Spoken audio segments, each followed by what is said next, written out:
নমস্কার বন্ধুরা, আমি সুস্মিতা বাংলা ক্যানভাস চ্যানেলে সকলকে স্বাগত জানাই। আজ আমি রান্না করে দেখাবো একদম নিরামিষ আলু দিয়ে লাল শাক। কিভাবে লাল শাক রান্না করলে একদম কম সময় কম উপকরণ দিয়ে রান্না করা যায় আর গরম গরম ভাতের সাথে খাওয়া যায় সেটা আমি করে দেখাবো। চলুন দেখে নেওয়া যাক আজকে নিরামিষ লাল শাক করতে কি কি লাগছে। নিরামিষ লাল শাক করার জন্য এখানে আমি নিয়ে নিয়েছি লাল শাক। লাল শাকটা কিন্তু আমি কুচি করে কেটে নিয়েছি। এখানে আমি 1 আঁটি লাল শাক নিয়েছি, আপনারা চাইলে 2 আঁটি নিতে পারেন। এরকম ঝিরিঝিরি করে কেটে নিতে হবে। এখানে আমি নিয়েছি 2টো আলু, আলুগুলোকে টুকরো টুকরো করে কেটে নিয়েছি। আর লাগবে বড়ি। শাকে কিন্তু একটু বড়ি দিলে খেতে ভালো লাগে। এই বড়ি দিয়ে আমি লাল শাকটা রান্না করে নিই। চলুন দেখে নেওয়া যাক। আর যা যা লাগবে তা কিন্তু আমি রান্নার সময় দেখিয়ে দেব আপনাদের। প্রথমেই কড়াইতে কিন্তু আমি তেল দিয়েছি, অল্প রিফাইন তেল দিয়েছি। তার তেলটা গরম হতেই আমি কিন্তু বড়িগুলো তেলে দিয়ে দিচ্ছি। এবার বড়িগুলোকে কিন্তু আমি ভালো করে একটু নেড়ে চেড়ে ফ্রাই করে নেব। হালকা বাদামি কালার হয়ে গেলে কিন্তু বড়িটা আমি তুলে নেব। বেশিক্ষণ ফ্রাই করার কিন্তু কোনো প্রয়োজন নেই। আচ্ছা, আপনারা এই গরমে কেমন আছেন? আশা করি ভালো আছেন। অত্যন্ত গরম এবং লু বইছে বাইরে, তাই জন্য আপনারা যত পারবেন হালকা পাতলা জামা পরবেন আর খুব সহজপাচ্য খাবার খাবেন আর নিজেদেরকে হাইড্রেটেড রাখবেন। আমার কিন্তু বড়ি ভাজা হয়ে গেছে, বড়িটা তুলে ফেললাম। কড়াইতে আমি আবার অল্প রিফাইন তেল অ্যাড করলাম, ফ্লেমটাকে লোতে রেখেছি। এবার তেলটা গরম হোক। তেলটা গরম হতেই আমি ফোড়নে দিয়ে দেব 2টো শুকনো লঙ্কা। এবার শুকনো লঙ্কাটা বেশ কিছুক্ষণ একটু ভাজা হওয়ার পরে আমি কিন্তু এর মধ্যে ফোড়নে দেব অল্প 1 চামচ মতো কালো জিরে। এবার বেশ কিছুক্ষণ কিন্তু 1 মিনিট মতো আমি ফোড়নটাকে ভেজে নিচ্ছি। ফোড়নটাকে কিন্তু 1 মিনিট মতো ভেজে নিতে হবে। আমাদের ফোড়নটা ভাজা হয়ে গেলে অ্যাড করব আমি কেটে রাখা আলু। সমস্ত আলু দেওয়ার পর কিন্তু আলুটাকে ভালো করে নেড়েচেড়ে ফ্রাই করে নিতে হবে। আলুটাকে আমি লো ফ্লেমে একটু ভেজে নিচ্ছি। 5 মিনিট মতো আলুটাকে ভেজে নেওয়ার পরে আমি কিন্তু এখানে শাকটা দিয়ে দেব। ফোড়নটা আর আলুটা বেশ কিছুক্ষণ কিন্তু ভেজে নেওয়া হয়ে গেছে আমার। আলুটা আমার ভাজা হয়ে গেছে। এবার আমি এর মধ্যে কিন্তু দিয়ে দেব কেটে রাখা লাল শাক। এবার ফ্লেমটাকে কিন্তু হাইতে রাখতে হবে। সব কিছুর সাথে লাল শাকটা কিন্তু ভালো করে নাড়াচাড়া করব। বন্ধুরা, এর মধ্যে কিন্তু একদম বেশি তেল বা মশলা ইউজ করা হয় না। আমি তো এইভাবেই লাল শাকটা বানিয়ে থাকি। আপনারাও কিন্তু কমেন্ট সেকশানে জানাবেন আপনারা লাল শাক কীভাবে বানান, আর আমার এই রেসিপিটা কেমন হলো অবশ্যই কমেন্টসে জানাবেন। আলুর সাথে আমি কিন্তু ভালো করে শাকটাকে নাড়িয়ে চাড়িয়ে নিচ্ছি।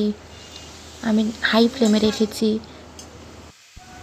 চারিদিক দিয়ে কিন্তু পরিষ্কার করে আমি সব কিছু ভালো করে মিশিয়ে নিচ্ছি।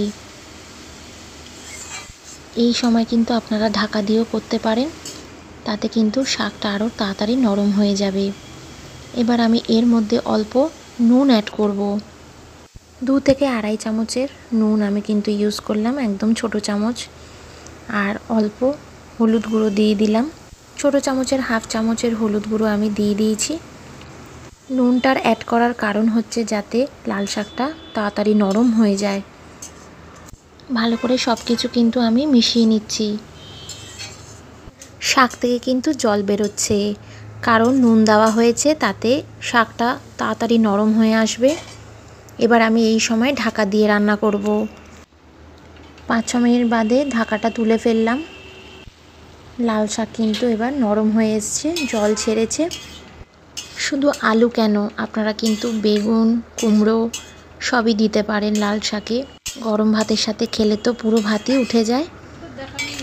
মাছ মাংসের কিন্তু প্রয়োজন হয় না। ভালো করে আমি বেশ কিছুক্ষণ নাড়িয়ে চাড়িয়ে গেলাম।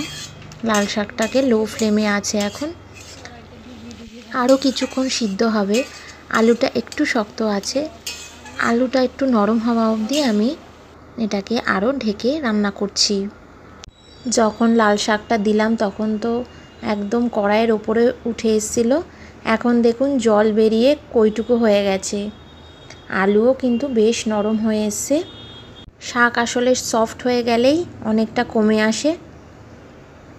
দেখুন বন্ধুরা আমি কিভাবে কাট করে করে এরকম খুন্তিটা চালাচ্ছি আর শাকটাকে মিশিয়ে নিচ্ছি সব কিছুর সাথে ভালো করে। এবার আমি এটাকে আবারও ঢাকা দিয়ে দেব, আরেকটু হওয়ার বাকি আছে। আবার 5 মিনিটের জন্য আমি কিন্তু ঢাকা দিয়ে দিয়েছিলাম। এবার আমি এখানে ভাজা বড়িটা অ্যাড করছি। শুধু বড়ি কেন, আপনারা যদি বাড়িতে সেদ্ধ ছোলা থাকে সেটাও কিন্তু অ্যাড করতে পারেন, আবার চিনেবাদামও অ্যাড করতে পারেন। স্বাদ কিন্তু অপূর্ব লাগে লাল শাকে যখন আমরা বড়ি, ছোলা বা বাদাম দিই। ভালো করে মিক্স করে নিচ্ছি। বন্ধুরা এই রান্নাটা করতে কিন্তু একদমই কোনো ঝঞ্ঝাট নেই। খুব সিম্পলভাবে এই লাল শাক কিন্তু ধুয়ে পরিষ্কার করে কেটে রান্না করা হয়ে যায়। লাল শাক কিন্তু কাটার বেশি ঝামেলা নেই।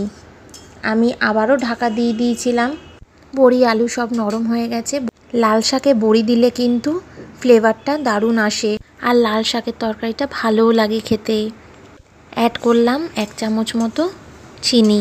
এবার এই সব কিছুকে ভালো করে নাড়িয়ে চাড়িয়ে মিক্স করে নিতে হবে। এইভাবে নিরামিষ লাল শাক যদি আপনারা রান্না করেন তাহলে খুব কম সময় কম উপকরণে কিন্তু খুব সহজেই লাল শাক তৈরি হয়ে যায়। আরও 2 মিনিট সব কিছু ভালো করে নাড়াচাড়া করার পর কিন্তু আমার লাল শাক একদম তৈরি। একদিন বাড়িতে এটা এইভাবে রান্না করে দেখুন, আপনাদের নিশ্চয়ই ভালো লাগবে। ভালো লাগলে অবশ্যই কমেন্টসে জানাবেন কেমন লাগলো। আর চ্যানেলে অবশ্যই নতুন হলে সাবস্ক্রাইব করার অনুরোধ রইল। আপনারা খুব ভালো থাকবেন, সুস্থ থাকবেন, সাবধানে থাকবেন। দেখা হচ্ছে কিন্তু আবার একটা নতুন ব্লগে।